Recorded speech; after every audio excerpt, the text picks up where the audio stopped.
ನನ್ನ ಕೈಲಿ.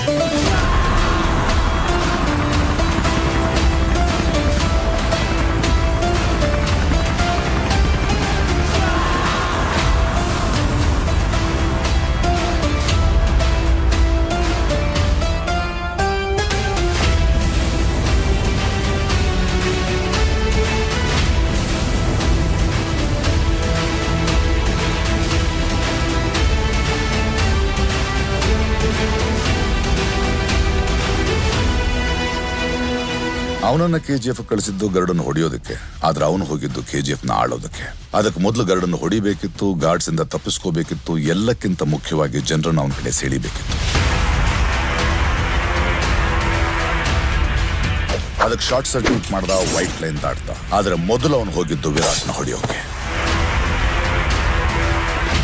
ಅಲ್ಲಿಂದ ಆ 3 ಜನ ಕೈದಿಗಳಲ್ಲಿ ಒಬ್ಬನಾಗಿ ಬಂದು ಎಲ್ಲರ ಮುಂದೆ ಗರುಡನ್ನು ಕೊಂದ.